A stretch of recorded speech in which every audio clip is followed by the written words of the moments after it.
सरकारले आगामी आर्थिक वर्षको बजेट आज संसदमा पेश गर्दै साधारण खर्च कटौती गरी लगानी वृद्धिको लक्ष्य। प्रधानमन्त्री दहालसँग 88 सदस्यीय टोली भारत भ्रमणमा जाने निधो तल्लो अरुण जलविद्युत आयोजनाबाट नेपालले झण्डै 141 मेगावाट बिजुली पाउने गरी सम्झौता हुने। टिकापुर घटनामा दोषी ठहर भएका पूर्व सांसद रेशम चौधरी सहित 501 जनाको कैद माफीका लागि राष्ट्रपति समक्ष गरेको सिफारिस कानून सम्मत भएको सरकारको दाबी। अफगानिस्तानको तालिबान सरकारसँग सहकार्य गर्न चीनको सक्रियता बढ्दै पश्चिमा शक्ति राष्ट्रहरू सशंकित। र एक दिवसीय विश्वकप छनौटका लागि 16 सदस्यीय नेपाली टोलीको घोषणा। रोहित पौडेलको कप्तानीमा अर्जुन साउद र किशोर महतोले पुनरागमन गर्ने। नमस्कार, कान्तिपुर डायरीका साथमा साथी पूजनी र म दिवा। अब समाचार विस्तारमा। सरकारले आगामी आर्थिक वर्षको बजेट आज संसदको संयुक्त बैठकबाट सार्वजनिक गर्दैछ। उच्च पदस्थ सहित सबैको गैरकानूनी सम्पत्तिलाई छानबिनको दायरामा ल्याउने घोषणा र प्रणाली विकास गर्ने योजना प्रस्तुत गर्दै अर्थमन्त्रीका रूपमा प्रकाश शरण महतले पहिलो बजेट पेश गर्दै हुनुहुन्छ। बजेटमा साधारण खर्च कटौती, पुँजीगत खर्चमा झिनो वृद्धि, अनावश्यक मानिएका सरकारी संरचनाको खारेजी तथा मर्जर, सार्वजनिक सम्पत्तिको अभिलेख र स्वदेशी तथा विदेशी लगानीको वातावरण घोषणा हुँदैछ। अर्थ मन्त्रालयका अधिकारीका अनुसार प्रत्यक्ष वैदेशिक लगानीको सीमा हटाउने, विभिन्न दर्ता शुल्कमा छूट दिने जस्ता विषयलाई प्राथमिकतामा राखिएको छ। बजेट निर्माणमा संलग्न अधिकारीका अनुसार समग्रमा भन्नुपर्दा यी काम सहित दोस्रो चरणको सुधार गर्ने घोषणा र त्यसको आधारसहित बजेट आउनेछ। आकार पनि ठूलो हुने छैन, करिब 17 खर्ब हाराहारीमा हुनेछ। चालू आर्थिक वर्षका लागि तत्कालीन अर्थमन्त्री जनार्दन शर्माले 17 खर्ब 93 अर्बको बजेट ल्याउनु भएको थियो। सो बजेट पूरै खर्च नहुने भएपछि निवर्तमान अर्थमन्त्री विष्णु पौडेलले 2 खर्ब 44 अर्ब रुपैयाँले घटाउँदै 15 खर्ब 49 अर्ब रुपैयाँको कायम गरिदिनु भएको थियो। संशोधित यो बजेट पनि यस वर्ष पूरै खर्च हुने सम्भावना छैन। अर्थ स्रोतले भन्यो, आगामी वर्षका लागि संशोधित बजेट भन्दा करिब 1.5 खर्ब रुपैयाँले आकार वृद्धि गरिनेछ। योजना आयोगले दिएको सीमाभित्रै रहेर बजेट ल्याउने प्रयास भइरहेको छ। त्यसमा अडिन सकिएन भने झिनो वृद्धि गरी 17 खर्ब हाराहारीको हुनेछ। योजना आयोगले आगामी वर्षका लागि 16 खर्ब 88 अर्ब रुपैयाँको बजेट ल्याउन सिलिङ दिएको छ। यो अङ्कको बजेटका लागि करिब 14.25 खर्ब बराबरको राजस्व संकलन गर्ने लक्ष्य राखिएको छ। 1.5 खर्ब राजस्व बाँडफाँडका नाममा प्रदेश तथा स्थानीय तहलाई हस्तान्तरण हुनेछ। 12.5 खर्ब हाराहारीमा संघीय सरकारले राजस्व प्राप्त गर्ने गरी बजेट तयारी गरिँदैछ। बाँकी स्रोत अर्थ मन्त्रालयले वैदेशिक अनुदान तथा ऋण र आन्तरिक ऋणबाट जुटाउनेछ। ग्रीन बन्ड, पूर्वाधार बन्ड एन्ड अन्तर्राष्ट्रिय ऋण परिचालन गर्ने गरी बजेटको व्यवस्था गर्नेछ। अर्थ स्रोतले भन्यो, वैदेशिक सहायता र ऋणबाट करिब 2 खर्ब प्राप्त हुने गरी लक्ष्य निर्धारण गर्दैछौं। बाँकी करिब 2 खर्ब 60 अर्ब हाराहारी रकम आन्तरिक ऋणबाट जुटाउने गरी बजेट आउनेछ। सरकारले सार्वजनिक संस्थानमा हरेक वर्ष लगानी बढाए पनि नाफा भने घट्दै गएको छ। एक वर्षमा 50 अर्ब 87 करोड भन्दा बढी लगानी थपिँदा संस्थानको खुद नाफा भने 94.15%ले घटेको छ। 2077-78 मा 26 अर्ब 35 करोड खुद नाफा कमाएका संस्थानले 78-79 मा 1 अर्ब 54 करोड मात्रै नाफा कमाउन सकेका छन्। सार्वजनिक संस्थानको वार्षिक स्थिति समीक्षा 2080 अनुसार संस्थानहरूमा सरकारले 6 अर्ब 18 करोड 6 खर्ब 18 अर्ब 16 करोड लगानी छ। 77-78 मा लगानी 5 खर्ब 67 अर्ब 28 करोड थियो। संस्थानमा तुलनात्मक लगानी बढे पनि प्रतिफल देखिएको छैन। संस्थानले व्यवस्थापन र सञ्चालनमा कमजोर भएका सार्वजनिक संस्थानलाई निजी क्षेत्रबाट सञ्चालन गरिने योजना अघि सारेको छ। चालू आर्थिक वर्षको आर्थिक सर्वेक्षण र सार्वजनिक संस्थानहरूको वार्षिक स्थिति सार्वजनिक गर्दै अर्थमन्त्री प्रकाश शरण महतले सार्वजनिक संस्थानलाई निजी क्षेत्रको जिम्मेवारीमा लैजानुपर्ने बताउनु भएको हो। प्रतिनिधि सभाको वार्षिक स्थिति प्रस्तुत गर्दै मन्त्री महतले भन्नुभयो, प्रभावकारी रूपमा सञ्चालन हुन नसकेका र सार्वजनिक क्षेत्रमा राखिरहन आवश्यक नभएका संस्थानको पहिचान गरी थप पुँजी प्रविधि र सक्षम व्यवस्थापन सहित निजी क्षेत्रबाट सञ्चालन गर्न आवश्यक देखिएको छ। सार्वजनिक क्षेत्रभित्र राख्न आवश्यक संस्थानको संरचनात्मक र व्यवस्थापकीय सुधार आवश्यक देखिन्छ। निजीकरण गरिने र सरकारी स्वामित्वमा सञ्चालन हुने सबै प्रकारका सार्वजनिक संस्थान उद्देश्य अनुरूप सञ्चालन भए नभएको वस्तु तथा सेवाको गुणस्तर र सेवाग्राही सन्तुष्टि समेत अनुगमन एवं मूल्याङ्कन गरी नियमित सुधार गर्दै जानुपर्ने देखिएको छ।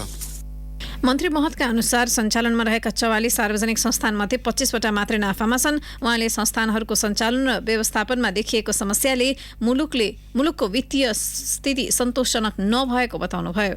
विगतमा सार्वजनिक संस्थानले मुलुकको आर्थिक सामाजिक तथा पूर्वाधार विकासमा महत्त्वपूर्ण भूमिका निर्वाह गरेको भए तापनि समयक्रममा खास गरी सञ्चालन एवं व्यवस्थापनमा देखा परेका कमी कमजोरीका कारणले समग्र वित्तीय स्थिति त्यति सन्तोषजनक हुन नसकेको स्थिति छ। नेपाल सरकारको लगानीमा रहेका 44 सार्वजनिक संस्थानहरूमध्ये 25 नाफामा सञ्चालित छन्। सार्वजनिक संस्थानमा नेपाल सरकारको शेयर तथा ऋण लगानी 2079 असारसम्म रु 6 खर्ब 18 अर्ब पुगेको छ। आगामी आर्थिक वर्षको बजेट प्रस्तुत गर्नु एक दिन अघि हिजो सरकारले चालु आर्थिक वर्षको आर्थिक सर्वेक्षण र सार्वजनिक संस्थानहरूको वार्षिक स्थिति सार्वजनिक गरेको हो। यसैबीच चालु आर्थिक वर्षको श्रावणदेखि फागुनसम्म 159 उद्योगमा 20 अर्ब 56 करोड बराबरीको विदेशी लगानी स्वीकृत भएको छ। गत आर्थिक वर्षको तुलनामा यस वर्ष 35.4%ले प्रत्यक्ष विदेशी लगानी प्रतिबद्धता घटेको हो। आर्थिक वर्ष 2078-79 को सोही अवधिमा 149 उद्योगमा 31 अर्ब 83 करोड रुपैयाँ विदेशी लगानी स्वीकृत भएको थियो। आर्थिक सर्वेक्षण 2079-80 अनुसार उद्योग विभागमा फागुनमा शान्तसम्म 5,792 उद्योगमा 4 खर्ब 39 अर्ब 78 करोड रुपैयाँ बराबरको विदेशी लगानी स्वीकृत भएको छ। यस्ता उद्योगबाट 3,01,598 जनालाई रोजगारी सृजना हुने अनुमान छ। चालु आर्थिक वर्षको श्रावणदेखि फागुनसम्म वैदेशिक लगानी स्वीकृति पाएका उद्योग मध्ये सेवामूलक उद्योग 33.2, पर्यटन उद्योग 33 र उत्पादनमूलक उद्योग 22.5% र बाँकी अन्य क्षेत्र छन्। स्वीकृत लगानी मध्ये ऊर्जामूलक क्षेत्रमा 29.7, सेवा क्षेत्रमा 23.3, पर्यटन क्षेत्रमा 22.2 र उत्पादनमूलक क्षेत्रमा 17.2% लगानी रहेको छ। प्रस्तावित रोजगारी उत्पादनमूलक उद्योगमा सबैभन्दा बढी र पूर्वाधार उद्योगमा सबैभन्दा कम छ।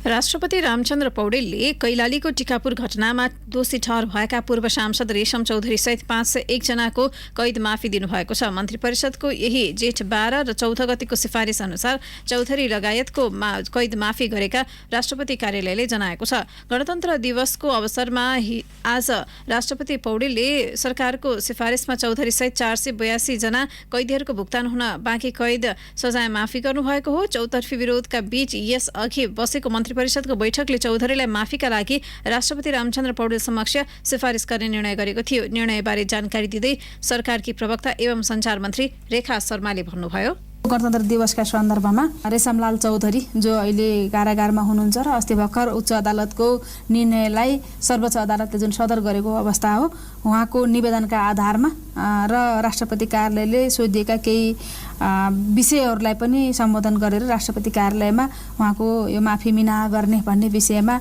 सिफारिस गर्ने भन्ने आजको क्याबिनेट बैठकको निर्णय छ। टिकापुरमा 2072 को भदौमा धरोहट संघर्ष समितिको आन्दोलन चर्काउँदा भएको झडपमा नेपाल प्रहरीका वरिष्ठ प्रहरी परीक्षक लक्ष्मण न्यौपाने सहित 8 सुरक्षाकर्मी र 1 बालकको ज्यान गएको थियो। चौधरी सोही घटनाको मुख्य योजनाकार रहेको आरोपमा जन्म कैदको फैसला सुनाइएको हो।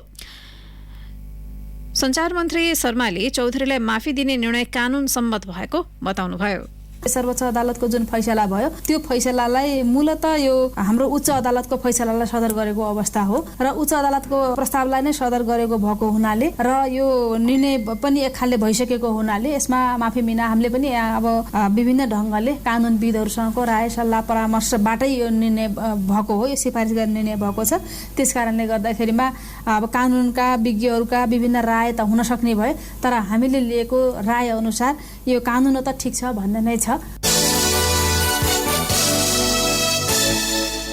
प्रधानमन्त्री पुष्पकमल दाहालको जेठ 17देखि हुने 4 दिने भारत भ्रमणमा जम्बो टोली हुने भएको छ। भ्रमण टोलीको औपचारिक सूचीमा सरकारी र निजी क्षेत्रका गरी 88 जनाको नाम समेटिएको छ। केही सदस्य थप घट हुने सम्भावना रहेको परराष्ट्र मन्त्रालयले जनाएको छ। प्रधानमन्त्री दाहालको भ्रमण टोलीमा उहाँको निजी सचिवालयका साथै आधा दर्जन मन्त्री र 1.5 दर्जन सचिव हुनेछन्। परराष्ट्र मन्त्री एनपी साउद, अर्थमन्त्री प्रकाश शरण महत, ऊर्जा मन्त्री शक्तिबहादुर बस्नेत, भौतिक पूर्वाधार तथा यातायात मन्त्री प्रकाश ज्वाला र उद्योग तथा वाणिज्य र आपूर्ति मन्त्री रमेश रिजाल टोलीमा छन् भने कृषि मन्त्री वेदुराम भुसालको पनि सम्भावना छ। परराष्ट्रका एक अधिकारीले भने सूची थप घट चलिरहेकै छ, तर टोलीमा मोटामोटी 5 मन्त्री हुने सम्भावना छ। टोलीमा मुख्य सचिव शंकर दास बैरागी, परराष्ट्र सचिव भरतराज पौडेल, ऊर्जा तथा जलस्रोत सचिव दिनेश कुमार घिमिरे, गृह सचिव दिनेश भट्टराई, कानून सचिव धनराज गेवाली, उद्योग वाणिज्य तथा आपूर्ति सचिव मधु कुमार मरासिनी, कृषि सचिव गोविन्द प्रसाद शर्मा, भौतिक पूर्वाधार तथा यातायात सचिव केशव कुमार शर्मा र वन सचिव रेवती रमन पौडेल छन्। प्रधानमन्त्री सचिवालयबाट प्रमुख सचिव समेत रहेकी छोरी गंगा दाहाल, प्रमुख राजनैतिक सल्लाहकार हरिबोल गजुरेल, प्रेस सल्लाहकार गोविन्द आचार्य, स्वकीय सचिव रमेश कुमार मल्ल हुनेछन्। प्रधानमन्त्रीका निजी चिकित्सक युवराज शर्मा र 4 सुरक्षा अधिकारी पनि हुनेछन्। सरकारले खर्च बेहोर्ने भ्रमण टोली सदस्यको संख्या 47 छ। प्रधानमन्त्री सहितको टोलीलाई दिल्लीको चाणक्यपुरी स्थित आईटीसी मौर्य होटलमा राख्ने तयारी छ। होटलमा प्रधानमन्त्री दाहाललाई भारतका विदेश मन्त्री एस जयशंकर, सुरक्षा सल्लाहकार अजित डोवल र विदेश सचिव विनय मोहन क्वात्राले भेट्ने कार्यक्रम छ।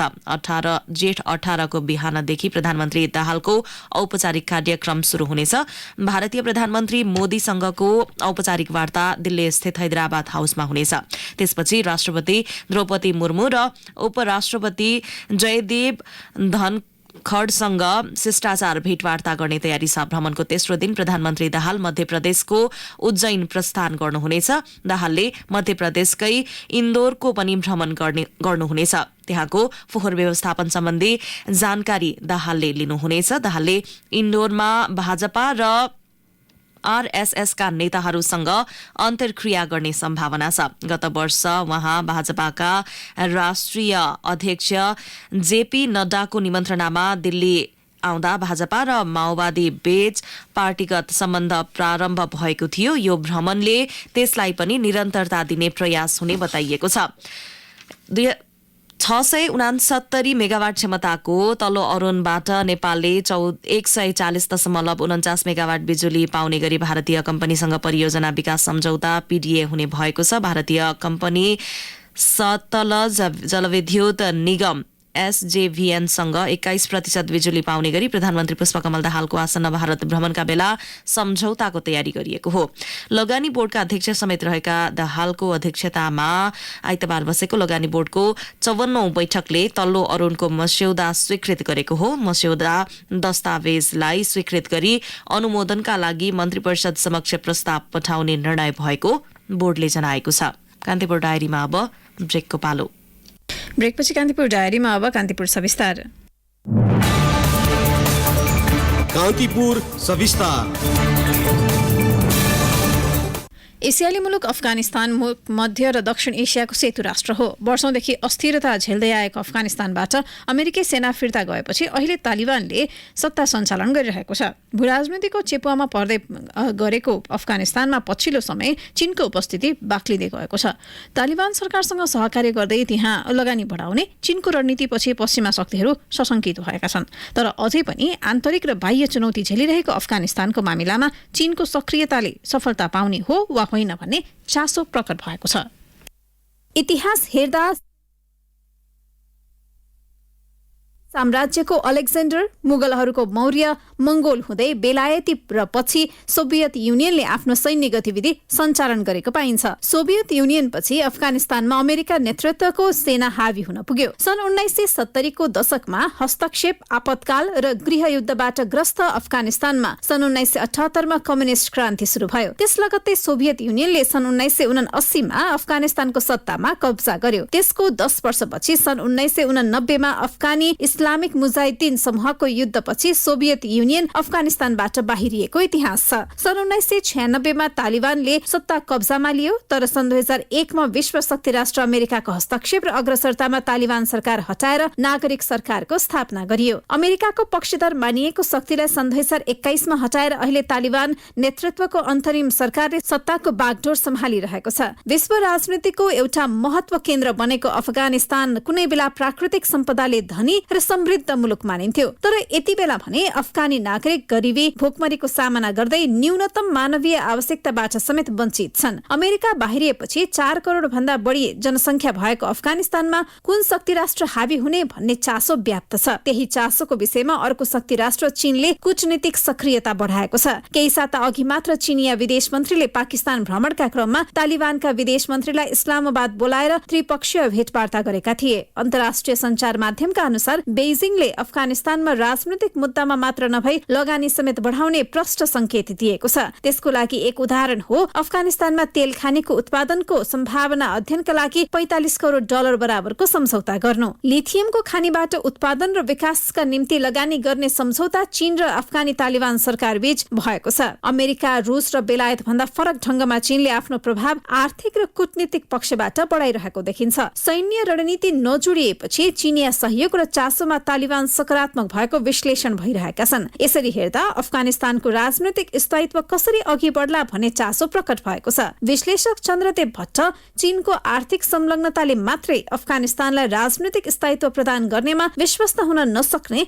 तर्क गर्छन्। अफगानिस्तानमा चीनको उपस्थितिले राजनीतिक स्थायित्व प्रदान चाहिँ गर्न सक्दैन, किनकि अफगानिस्तान चाहिँ भू राजनीतिको महत्वपूर्ण केन्द्रबिन्दु हो। त्यहाँ जति अमेरिकनहरूको उपस्थिति त्यहाँ नभए पनि अप्रत्यक्ष रूपमा अफगानिस्तानको राजनीतिमा आजसम्म पनि अमेरिकनहरूले नै त्यसलाई नियन्त्रण गर्ने कोसिस गर्छन्। तर अफगानिस्तानमा त्यो मात्रै होइन, फेरि रसियनहरूको पनि त्यत्तिकै ठुलो उपस्थिति छ। त्यही भएर चीनको उपस्थितिले मात्रै अफगानिस्तानमा राजनीतिक स्थायित्व हुने सम्भावना कम देखिन्छ। कोइला, तेल, तामा, फलाम र लिथियम सहित दुर्लभ खनिजहरूको धनी अफगानी भूमिमा चीनिया चासोबाट पश्चिमा शक्ति त्रसित देखिन्छ। चीनले आफ्नो बेल्ट एन्ड रोड इनिसिएटिभको माध्यमबाट अफगानिस्तानमा प्रभाव बढाउन चाहिरहेको युरोपेली विश्लेषण छ। अमेरिका बाहिरिएपछि आर्थिक संकटको सामना गरिरहेको तालिबान सरकारलाई देशभित्र रोजगारी सृजना गर्नुपर्ने चुनौती छ र उसले चीनिया सहयोगको अपेक्षा गरिरहेको छ। यही परिदृश्यमा सन् 2022 को मार्चमा शक्ति राष्ट्रलाई नै चकित पार्दै चीनका तत्कालीन विदेश मन्त्री वाङ यीले काबुल पुगेर तालिबान सरकारका नेतृत्वसँग भेटवार्ता गरेका थिए। त्यसपछि अफगानिस्तानमा चीनिया चासो र उपस्थितिका बहुआयामिक महत्व र अर्थ हुने ठानिएको छ। आफ्नो देशभित्र रहेका मुस्लिम समुदायको अधिकारको विषयलाई लिएर अन्तर्राष्ट्रिय रूपमा प्रश्न उठिरहँदा चीनले सिन्जियाङ प्रान्तसँग जोडिएको अफगान भूमिलाई प्राथमिकता दिएको हुन सक्ने विश्लेषक भट्ट बताउँछन्। अफगानिस्तानमा अमेरिकनहरू बाहिरिएपछि एउटा सुरक्षा भ्याक्युम जस्तो क्रिएट भएको थियो। त्यो भ्याक्युमलाई चाहिँ पछिल्लो दिनमा चाहिँ चीनले परिपूर्ति गर्ने कोसिस गर्दैछ। दोस्रो, अफगानिस्तानमा चीनको उपस्थितिको पछाडिको महत्वपूर्ण कारण भनेको अहिले सेन्ट्रल एसियासँग अफगानिस्तानको नजिक भएको हुनाले त्यो क्षेत्र चाहिँ भू राजनीतिक हिसाबले चाहिँ महत्वपूर्ण मानिँदै आएको छ। र त्योभन्दा पनि महत्वपूर्ण पक्ष के छ भने अफगानिस्तानमा चाहिँ जुन हिसाबले उसले नयाँ नयाँ प्रोजेक्टहरू सञ्चालन गरिरहेछ त्यसकोले चाहिँ उसको चीनको पश्चिमतिरको जुन सिन्जियाङ प्रान्त छ त्यसको नजिक पर्ने हुनाले त्यो क्षेत्रमा पनि उसले अशान्ति नहोस् र त्यो क्षेत्रमा पनि सुरक्षाको अवधारणालाई बरकरार राख्नुको लागि उसले अफगानिस्तान र त्यो सेन्ट्रल एसिया नजिकको सबै क्षेत्रमा उसले चीनले चाहिँ पछिल्लो दिनमा आफ्नो उपस्थिति चाहिँ बढाएको देखिन्छ। अफगानिस्तानमा शक्ति राष्ट्रको चासो एकातर्फ छ भने अर्कोतर्फ तालिबान सत्तामा आएपछि पश्चिमा मुलुकमा अफगानीले शरण लिने क्रम ह्वात्तै बढेको छ। हजारौं अफगानीले पश्चिमा देशमा शरणार्थी बन्न आवेदन दिने गरेका छन्। त्यसबाहेक 13 लाख अफगानी छिमेकी पाकिस्तान र 7,50,000 इरानमा शरण लिइरहेका छन्। तालिबान सत्तामा आएपछि 32 लाख मानिसले देश छाडेको बताइन्छ। मुलुकभित्र महिलाको अधिकार संकुचित गर्नका साथै नागरिकको वैयक्तिक अधिकारको सुरक्षा गर्न नसकेको तालिबान सरकारसँग चीनिया सहकार्य सफल हुने आशंका समेत व्यक्त गरिँदैछन्। अफगानिस्तानको बाध्यता बुझेर चीनले कतै आफ्नो प्रभाव विस्तार गरेर समग्र दक्षिण एसियामा प्रभुत्व बनाउन खोजेको त होइन भन्ने कोणमा समेत बहस हुने गरेको छ। त्यसमाथि लगानी बढाएर चीनले अफगानिस्तानमाथि आर्थिक उपनिवेश खडा गर्न चाहेको अर्थमा पनि टिप्पणी छ। नेपाल चीन अध्ययन केन्द्रका कोषाध्यक्ष गंगा प्रसाद उप्रेती अफगानिस्तानमा चीनको उपस्थितिलाई शंकाको रूपमा हेर्न नहुने दावी गर्दै भन्छन्। चीनको परराष्ट्र नीति के हो, चीनले कुन शर्तमा कसरी सहयोग गर्छ भन्ने कुरा चिनिया राजनीतिज्ञहरूले दिएका डकुमेन्ट, चिनिया सरकारका डकुमेन्ट हेरेपछि मात्र थाहा हुन्छ। कहिल्यै पनि चिनिया सहयोग चाहिँ कुनै पनि राष्ट्रप्रति प्रभुत्व जमाउनका निमित्त छैन। उनीहरूले के भन्छ कहिले पनि सहयोग भनेको एउटा देश सम्पन्न भएर अरू सबै विपन्न भयो भने शान्ति पनि कायम हुँदैन, विकास पनि कायम हुँदैन। त्यसैले सबैले समान रूपमा नसके भने सबैले आर्थिक तरक्की गर्नुपर्छ।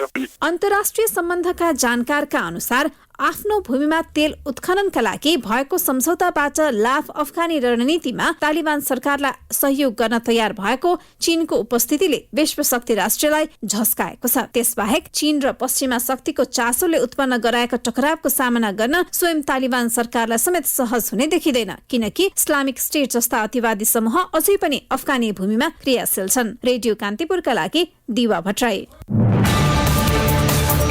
कान्तिपुर सविस्तार।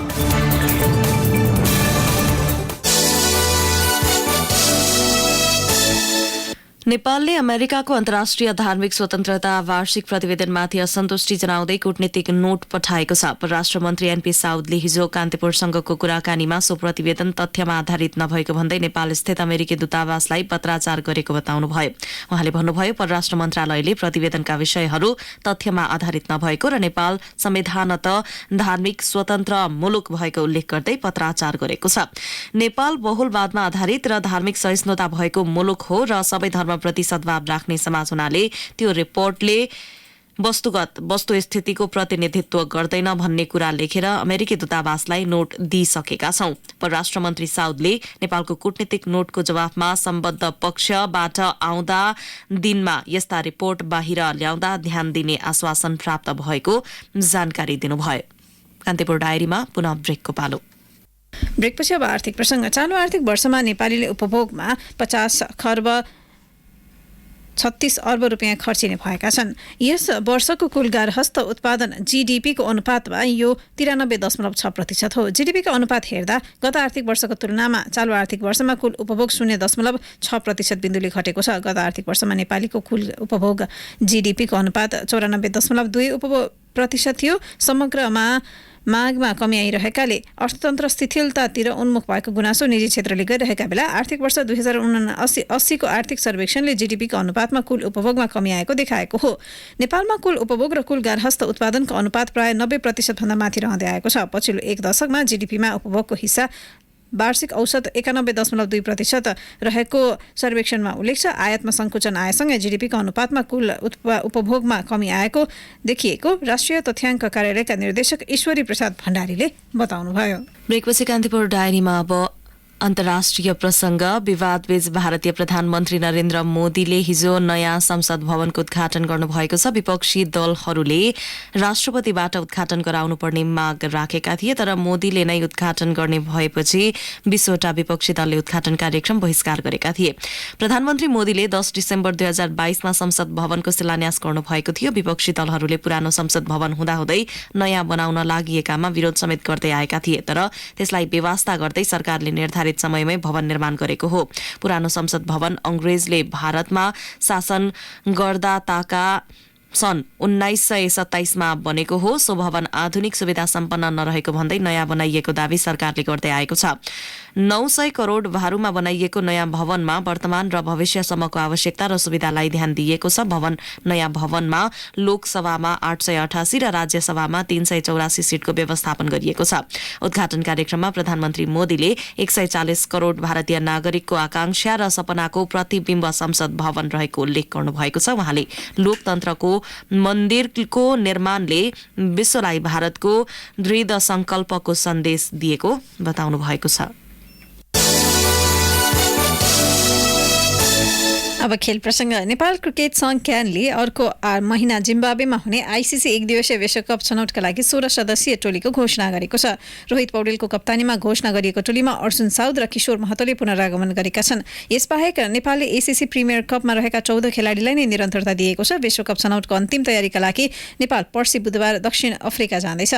नेपालले विश्वकप छनौट अघि दक्षिण अफ्रिकामा नेदरल्यान्ड्स र स्कटल्यान्ड तथा जिम्बाब्वेमा इबेर ओमनसँग गरी 4 वार्म अप म्याच खेल्नेछ। विश्वकप छनौटमा आयोजक जिम्बाब्वे रहेको समूह ए मा नेपालले पूर्व विश्वकप विजेता वेस्ट इन्डिज, नेदरल्यान्ड्स र अमेरिका छन्। अमेरिका प्रतियोगिता असार 3 देखि 24 सम्म जिम्बाब्वेमा हुनेछ। नेपालले समूह चरणको पहिलो खेल असार 3 मा जिम्बाब्वेसँग खेल्दा असार 5 मा दोस्रो खेल अमेरिकासँग खेल्नेछ। त्यस्तै असार 7 मा वेस्ट इन्डिजसँग तेस्रो खेल खेल्दा नेपालले समूह चरणको अन्तिम खेलमा असार 9 मा नेदरल्यान्डसँग प्रतिस्पर्धा गर्ने तालिका छ।